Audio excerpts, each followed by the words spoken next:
a su espacio de educación financiera en Diálogo de I99.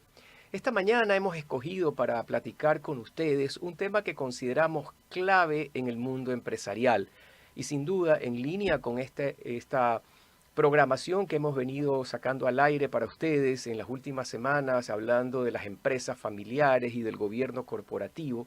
Hemos invitado a un experto que en su día a día actual justamente hace acompañamiento a las familias y en particular resaltando la función del gobierno corporativo y dentro del gobierno corporativo la importancia que tienen los directorios.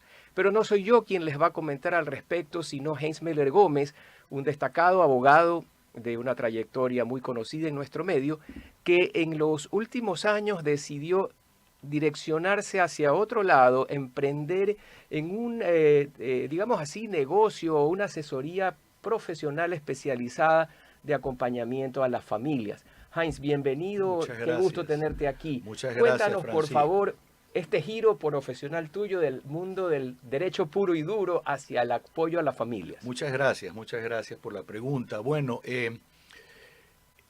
tiene su historia, en realidad tiene su historia y parte por el hecho de que hace un par de años me hice una pregunta de qué quería hacer yo los próximos 10 o 15 años en mi vida, que es una pregunta que yo creo que todos tenemos que hacernos varias veces en nuestra vida. Y luego de una introspección de meses, en realidad, llegué a la conclusión de que la parte de mi profesión que mayores satisfacciones en todo sentido me había dado era estar cerca de familias, en sus negocios familiares, verlos crecer, aprender en la práctica lo que se puede hacer para prevenir problemas, diferencias, para solucionarlas, ¿verdad? Y para que, en definitiva, la familia tenga la posibilidad de que su empresa trascienda generaciones exitosamente, manteniendo la paz y la concordia y el amor familiar. Las empresas familiares, especialmente las empresas familiares, necesitan directorios, porque en la dinámica de las empresas familiares hay el mundo de la familia, está el mundo de la empresa y está el mundo de los accionistas o de los dueños. Y esos tres mundos confluyen formando grupos de interés en la empresa familiar. Entonces, habrán miembros de la familia que no trabajen en la empresa y como accionistas solamente tienen acceso al gobierno, a la información, a través de la Junta General de Accionistas, que es un órgano que se llama eventual, mientras que el directorio es un órgano que es permanente. Es decir, la actividad del directorio no se limita a aquello de sesionar una vez al trimestre o una vez al mes o lo que fuere y resolver lo que se le ponga por delante. Esa no es la función del directorio, es un órgano permanente. Cuéntanos eso, justamente, porque en este espacio a lo largo de las últimas semanas hemos venido conversando con expertos como tú y todos insisten en esto del gobierno corporativo. Y dentro del gobierno corporativo, que es un tema apasionante y del que se puede hablar toda una mañana, existe justamente este ente o este vehículo o este órgano corporativo que tú lo has señalado que es de carácter permanente. En este entorno del gobierno corporativo y específicamente dentro de las empresas, ¿qué es el directorio? ¿Qué rol tiene? ¿Quiénes están allí? Eso si pudieras Muchas contarle a gracias. nuestros amigos. Sí.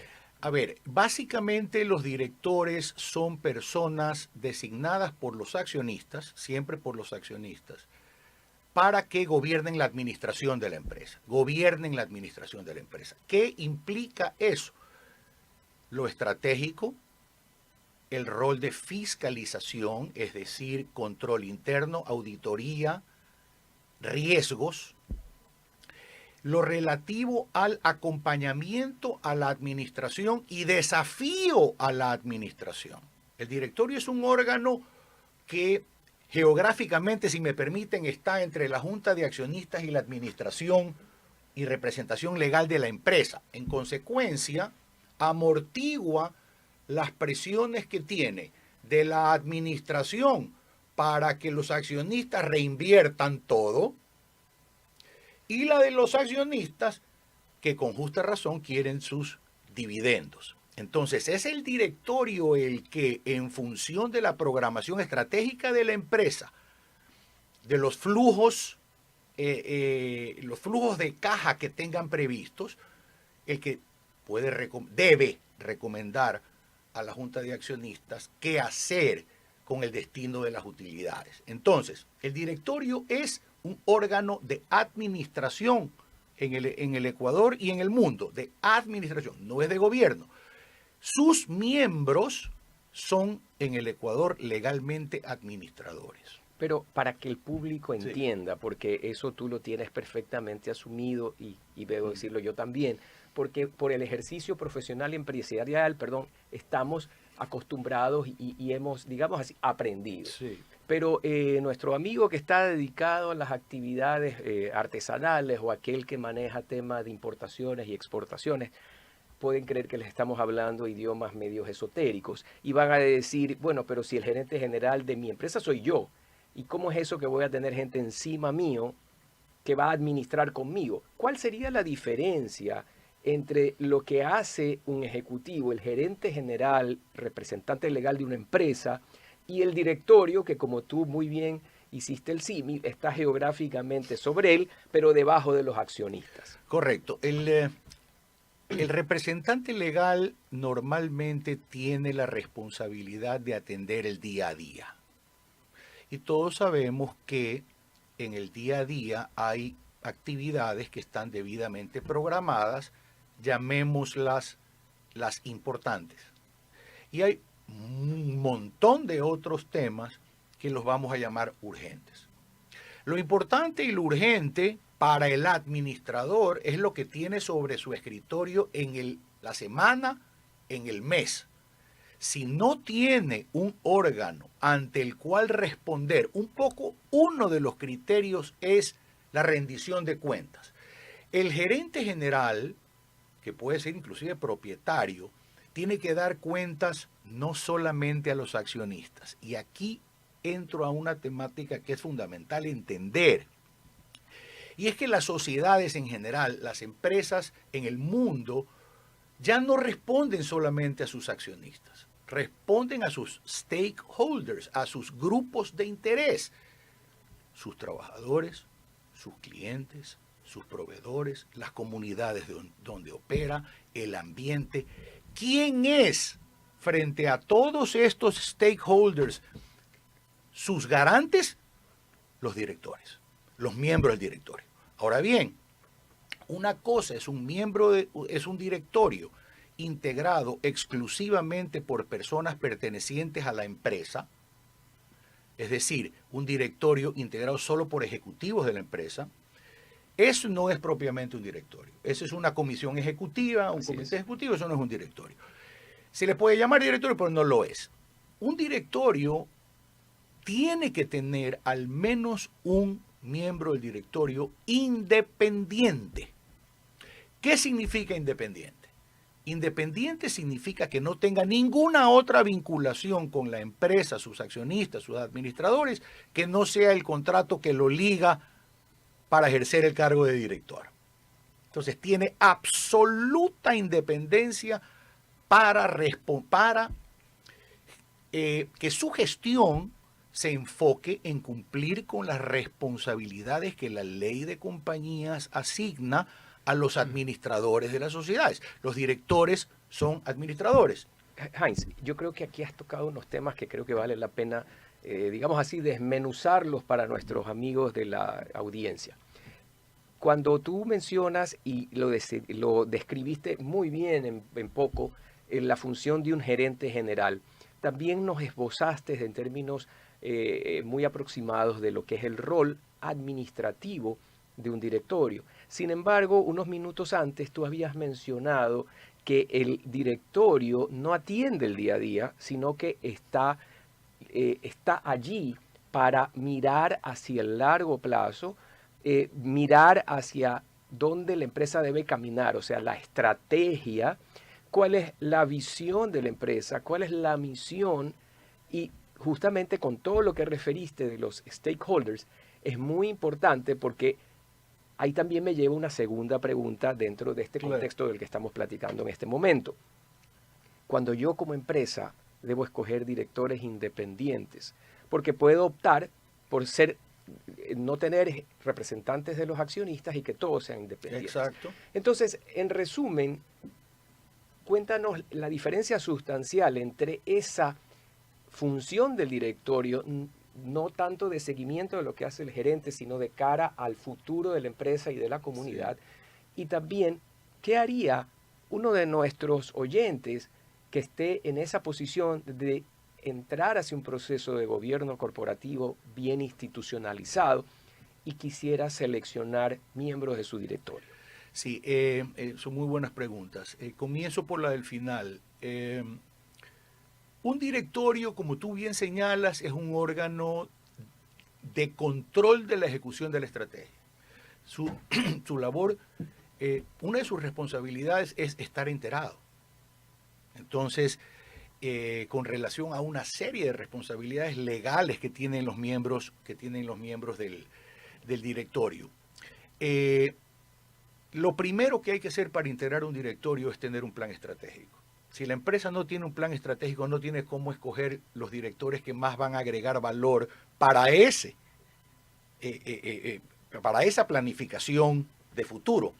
Por ejemplo, si yo tengo una empresa que está en franco crecimiento internacional, me interesa a mí sumar a mi directorio personas que hayan tenido experiencia previa en ese tipo de expansiones territoriales. Otro ejemplo, hay empresas que necesitan hacer una muy fuerte reestructuración de sus pasivos, achicarse, etc. Vamos a necesitar un director o un directorio muy diferente. Si nosotros tenemos una alta conflictividad laboral, vamos a tener que tener un directorio diferente. Algo que es importante también para los oyentes es que se tenga claro que el directorio no tiene por qué detener la marcha normal en la toma de decisiones. Una de las ventajas más importantes de las empresas familiares frente a las empresas no familiares, que las hay muchas, es la prontitud, la oportunidad con que se pueden tomar las decisiones. En una entidad no familiar suele tomar más tiempo un cambio de rumbo. Entonces se suele decir, no, es que tener el directorio me va a ralentizar mis operaciones. Nada más ajeno a la realidad. Hoy por hoy, probablemente el 90% de las sesiones de directorio se hagan con al menos una persona por videoconferencia. Entonces, y es una práctica que garantiza el acceso a la información y a la agenda, ¿verdad?, del directorio. Los directorios no son solamente para las empresas grandes. Es un gran error pensar eso, al igual que el gobierno corporativo. El gobierno corporativo, esta palabra muchas veces se asocia con el término buenas prácticas de gobierno corporativo. ¿Por qué? Porque en definitiva lo que hace el gobierno corporativo es estructurar un orgánico que le permita a la empresa cumplir con su propósito empresarial al mismo tiempo que cumple con sus deberes frente a todos los stakeholders, incluyendo sus accionistas. Fíjate, Francisco, que es de lamentar, pero es una realidad. En el Ecuador tenemos muchísimos problemas de accionistas en la empresa familiar entre sí, ¿verdad? Entonces, también es muy importante resaltar que inclusive en ese tipo de asuntos los directorios han probado ser muy eficaces, porque estas dos personas que pueden tener diferencias, que son de la misma familia, asisten al directorio Pero cuando hay personas externas, personas respetables, no pueden pues incurrir en esas prácticas más bien de índole personal, ese tipo de reacciones muchas veces infantiles que pueden verse en este tipo de disputas familiares, porque hay terceros. Entonces se acostumbran, ese es otro valor agregado de los directorios, y tú lo tienes en tus consejos fiduciarios, ¿verdad? Es la posibilidad de abrir espacios de discusión para las personas. No estamos acostumbrados a tener discusiones o conversaciones difíciles. Las evitamos, las obviamos. Ese es el lugar apropiado para que técnicamente, en función de información corroborada, en función de un proceso de toma de decisión adecuado, puedan los que no están en el día a día tener la certeza, porque muchas veces, y tú lo sabes, Francisco, la opacidad, el desconocimiento, el exceso de información y la falta de información mantienen a las personas en la nebulosa. Y cuando están en la nebulosa, se generan dudas. Y esas dudas son las que posteriormente generan desconfianza. Tú hablaste, hiciste varias comparaciones o símiles interesantes de la ubicación geográfica del directorio y también me parece que referiste algo de un amortiguador. Y yo creo que ese amortiguador, en el caso que estás contando de la situación que estás refiriendo, es esencial. Porque también en el tema del gobierno corporativo y más aún en el acompañamiento a las familias como ha sido el ejercicio tuyo, vemos que no hay verdaderos trazos de lo que es un gobierno corporativo y esas situaciones de enfrentamientos familiares en un órgano netamente ejecutivo de trabajo y de toma de decisiones trascendentales, deberían haber otras instancias en donde las familias no hablen de los nietos o de la sobrina, sino se hablen temas entre la familia de la empresa, pero no es el directorio. Claro, claro, ese es el consejo de familia. Pero ¿y cuál sería la diferencia? Tú lo has dicho, tú lo has dicho. En el directorio, a ver, simplemente para recordar, ¿verdad? El directorio, los directores, para estar exonerados de responsabilidad con relación a las consecuencias de sus decisiones, tiene que aplicar la regla de la discrecionalidad. Entonces tiene que tomar decisión en base a información veraz, corroborada, con alternativas, de buena fe, sin conflictos de interés y en el mejor interés de la compañía. Si no se reúnen